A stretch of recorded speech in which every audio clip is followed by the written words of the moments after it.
You're saying you can't go on the trip I planned. If you don't come, you're no longer family. It's common sense since you married my son, isn't it? I am my mother-in-law, said to me, seeking agreement from Cody. I halted Cody, who seemed like he wanted to say something, and reluctantly consented to her proposal. Goodness, marrying someone so naive to the world is such a hassle. As long as you understand, if you don't come, it's divorce. I'll re-educate you from now on, she continued with her ridiculous remarks. I was sick of it, but little did I know, this would be the last trip with my in-laws. I'm Liliana, 32 years old, and I run an app development company. It's still a small venture, but I love my work, and every day is a joy.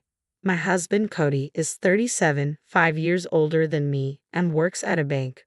Both of us are passionate about our work, often discussing it for hours until the early morning. Cody is very understanding of my work, and we share household chores. Despite being married for 4 years, we don't have kids yet, but we both like children and hope to have them someday. My family runs an auto parts factory founded by my dad. It's now managed by my brother, which gives me the freedom to pursue my dream of starting my own app company. Even though our industries differ, I often consult with my supportive brother and dad, making my family a significant pillar in my life. Cody's family runs a small factory, and as an only child, Cody was expected to take over. However, he chose banking instead, much to his parents' disappointment. There were valid reasons for his decision. Firstly, the factory wasn't thriving, and Andy, his father, was considering shutting it down. Running a small factory is tough nowadays. As a child, Cody often heard his father talking with bank employees over the phone. Once he met a kind and cool banker during a visit to the factory and started accompanying his father to the bank for meetings just to meet him. Eventually, Cody aspired to be a banker, studied hard, and now works at a major bank. Our marriage seems fine on the surface, but it's not going well. Faye doesn't think highly of my job since I can work remotely. There are days I work from home, but she sees it as a frivolous job and doesn't understand it at all. I get it, for an older generation like our parents, my job is hard to grasp. It's not physically demanding, but it's still work, and it can be exhausting. I always adjust my work schedule around the in-laws' plans, so I never inconvenience them. I don't insist on them understanding, but it's frustrating when they think remote work is easy just because I have a flexible schedule. There are other things Effie disapproves of about us. We built our house when we got married, located about halfway between our parents' homes. Despite taking different routes, it takes less than 30 minutes to reach either house. As a dual-income couple, we manage our spending and savings separately. We value our independence and privacy, even as a couple. We contribute a fixed amount for living expenses every month, save the rest for the house, and manage our own money. Otherwise, Effie disapproves of this lifestyle too. She thinks it's wrong for a couple to talk about privacy. According to her, it's odd for family members to have secrets, and she doesn't consider them a true family. I think because Effie doesn't like me, she finds fault in everything I do. She adores her son Cody, so I'm just a nuisance to her. Every time we meet, she makes snide remarks about us not having children yet. It's something I'm sensitive about, and I'd rather not be reminded. Childbearing is a delicate topic, and usually it's polite to avoid it, but Effie brings it up every time, so I've started to avoid her to not worry Cody. I've been staying late at work on purpose to avoid meeting her. Effie has done many other surprising things, but there was one incident I couldn't forgive. It happened on the day of my best friend's wedding. After her wedding, my friend was moving abroad, and we wouldn't be able to meet as often since we both work. I was really looking forward to celebrating her big day. However, a week before the wedding, Andy came to me with a request. He had an important business reception and wanted me there. I naturally refused. The only thing more important than my friend's wedding would be a parent on their deathbed. That night, something unexpected happened. When I got home from work, my in-laws were at our house. As soon as she saw me, Effie confronted me angrily. Liliana, what are you thinking? Refusing Andy's request is outrageous. You're my son's wife. It's only natural to prioritize family obligations. Your refusal is unacceptable. You need to rethink your priorities, she yelled at me. Cody was there too, but he said nothing. After asking, I found out the reception was critical for the future of the company. But to me, my best friend's wedding was just as important. I told Effie that I understand what you both are saying, but my best friend's wedding is an important event for me, and I don't want to miss it. Besides, I'm not even an employee of Andy's company. As I said this, even Cody chimed in. Can't you make an exception this time? This is really about the survival of the company. I'm going to, and it's a family effort. We can make it up to you for missing the wedding. It's a family crisis. Can't you help us? I was shocked. I never thought Cody would say such a thing. He knew how much I was looking forward to the wedding. Then Andy spoke. I understood Liliana's point, but this time, we really needed her help. The atmosphere made it hard for me to refuse. It wasn't just any reception. In the end, I reluctantly agreed to skip my best friend's wedding. I told my friend the truth and explained why I couldn't come. Given that I had previously talked to my best friend about my family situation, she understood my predicament. In fact, she was more concerned about me. I'm fortunate to have such a kind friend. I felt guilty for missing her big day, but once the decision was made, I had to focus on making the reception a success. On the day of the event, Cody and I arrived at the venue early and tried to contact Effie.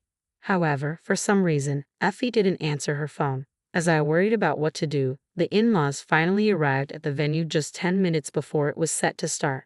To my surprise, they were in a disheveled state, with messy hair and their suits and shirts all wrinkled. I was shocked and asked Effie what happened. "What's with your shirt? Today is an important reception, right?" She awkwardly responded, "I just overslept, Liliana. Make sure you're not rude." I was so close to snapping back with, "I don't want to hear that from you," but somehow I managed to hold back. I really want to give myself credit for keeping my composure during the reception. Effie, not knowing how to converse properly, made a series of rude comments to our guests. It seemed she meant them as jokes, but their strained smiles made it clear they weren't received well. As expected, we didn't secure the contract, and the reception ended without success. I thought to myself that it was to be expected. If I had known it would be like this, I would have preferred to go to my best friend's wedding. I was infuriated at being dragged into such a disastrous reception, ruining my plans and causing issues with the in-laws. To my dismay, they didn't acknowledge any wrongdoing. According to them, after such a lavish reception with no contract, it's almost like dealing with con artists. Good thing we didn't make a deal with such strange people. I was speechless with astonishment. How can they be so blissfully unaware? After this incident, I became even more uncomfortable with my in-laws and started avoiding them. But unfortunately, there's something I can't avoid. Cody's family has a tradition of going on a family trip every year since his childhood, and it has continued even after we got married. Since our marriage, I've been expected to join these trips, but I'm always stuck with the chores and driving, arranging hotels, booking, researching tourist spots. All these tedious tasks are my responsibility, and if I dare to voice my opinion, I'm immediately shut down with "don't overstep." Even when we visit tourist spots, I'm often left to stay in the room, never getting to visit places I like. Honestly, I dread these annual family trips and always hope I might fall ill on the day. Now, this year's trip season has arrived. Despite their claims of being financially tight, my in-laws insist on a lavish trip as usual.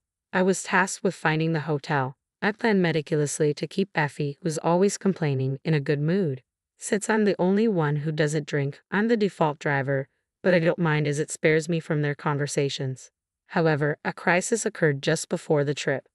I received news that my mom had collapsed and was in critical condition. In such a situation, going on a trip, even a short one, was out of the question. I lost my composure, thinking I needed to see my mom as soon as possible. It was the day before the trip, so I decided to cancel and started preparing to go to the hospital. Cody offered to come to the hospital with me, but I refused. I felt like he was implying my mom wouldn't make it, which I didn't want to hear. When Cody and I went to tell Effie we couldn't join the trip, she exploded in anger. "You're saying you can't go on the trip I planned. If you don't come, you're no longer family. As my son's wife, it's common sense to prioritize the family trip, right?" "Right, Cody?" Effie said, seeking agreement from Cody. Effie interrupted Cody, who looked like he wanted to say something, as if to say she wouldn't entertain any opposing opinions. In that situation, I was so dumbfounded that I couldn't find the words to speak. Nothing could be more important than being with my mom in her critical condition. Just as I was about to respond, my brother called. "It seems Mom's condition is serious but a bit stable." I expressed my desire to rush to her, but he said visiting isn't possible right now due to a contagious disease outbreak. He mentioned that if she recovers, we could arrange a short visit later, so there was no point in coming immediately. Hearing this, I hesitated about what to do. Noticing my indecision, my brother asked what was wrong. I honestly explained the situation about the trip and my current dilemma to my brother. A bit angry, he made a good suggestion I hadn't thought of in my distress. The trip destination was near my parents' home. He assured me that I could quickly get to my family's house from the hotel if needed, and there shouldn't be any problem. Indeed, that's true. If I can't visit the hospital, staying at home or at the hotel doesn't make much difference. Accepting my brother's suggestion, I told Effie, "All right, I'll go on the trip." Effie responded, "Goodness, if you had said that from the start, I wouldn't have had to get angry. It's hard to marry someone so naive. As long as you understand, if you don't come, it's divorce. Honestly, I'll have to re-educate you from now on." Cody looked surprised, but we agreed to go on the condition that I could leave for the hospital if needed. He remarked, "It would be trouble if our driver suddenly disappeared, right?" "Oh, good, you're part of this family now, so our needs come first. Remember your role as my son's wife. This is a major event, the family trip should be your top priority." Her triumphant attitude and obvious excitement really irked me, but to avoid further trouble, I decided to endure it. On the day of the trip, I was so worried about Mom that I couldn't put down my phone. Yet Effie was drinking beer from the morning. The back seat of my car, which I was driving, turned into a party scene. I was surprised to see Cody joining in the drinking. However, this was a trip for which everyone had rearranged their schedules. I told myself that it would be nice if everyone could enjoy the trip since we had all made the effort to come. During the trip, Effie's whims were relentless demands to stop for the bathroom immediately or to go to the grocery store for more alcohol. I felt like a servant, but I was prepared to endure such things. That's when my mobile phone rang. It was a call from my brother, thankfully informing me that Mom had survived. Her condition had stabilized and she had regained consciousness. The diagnosis was subarachnoid hemorrhage. However, I couldn't be completely at ease yet. There were concerns about potential after effects. It was reassuring to have my brother keeping me updated as I was feeling anxious. When I shared the news of Mom's recovery with my in-laws, Effie commented, "If she's better, there's no need to bother us with such news. You're making a big deal out of nothing." And then Andy added, "Exactly, no need to spoil our trip with such grim news. We're supposed to be enjoying ourselves." I was disgusted that Andy shared Effie's view and didn't want to think of these people as my family. During the trip, they made a ruckus in the hotel, drinking and partying, which was truly embarrassing. This incident deepened my distrust of my in-laws. Thankfully, Mom's condition remained stable, and there was no need to rush to the hospital, allowing us to complete the trip and return home. I was relieved. While I was sorting out the laundry, Effie came to our house. Wondering what it could be this time, she said, "You have a dryer at your house, right?" "We don't have one, so let me use it," and showed up with loads of laundry. I was exasperated and replied, "There's a laundromat with dryers. I have a load of laundry of my own, and I'm using it right now, so it's not possible."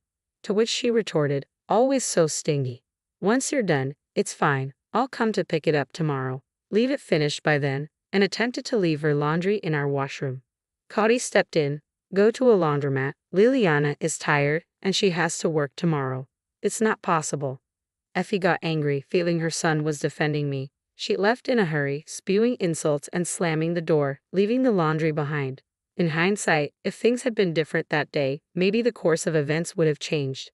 Later, Effie returned and said, "During the trip, I realized something, Liliana. You lack awareness of being married to Cody. We might face similar situations in the future. Since we couldn't discuss it, I've decided that Liliana should make a decision." She put a family contract and divorce papers on the table. I was speechless. What even is a family contract? It was ridiculous and confirmed my belief that she can't have a normal conversation. The saving grace was Cody's reaction. He said, "I have something to say. If you keep imposing your biased views on us, I'll cut ties. I can't deal with this anymore." "What do you think, Liliana? She's not your servant or housekeeper. You're the one who's mistaken about your position." Effie was stunned. Until now, Cody had hardly ever opposed anything. It wasn't because he agreed with Effie's ideas, but rather he kept quiet to avoid the hassle. Following Cody's words, Effie's anger turned towards me. "You've changed Cody since marrying him. He used to be so sweet. It's crazy for him to talk to me like that. You must have brainwashed him. Turn him back to the old Cody," she accused, confronting me. She believed I had supposedly brainwashed Cody into defying her. But then Cody spoke up for me. The one doing the brainwashing is you, right? Always going on a rampage without listening to anyone's opinion. Frankly, you're a toxic parent. You never let me do what I wanted to after getting married. Instead of calming down, you started spewing your venom at Liliana. Enough is enough. I'm not going to divorce, and if you have a problem, you should stay out of our lives, Cody said.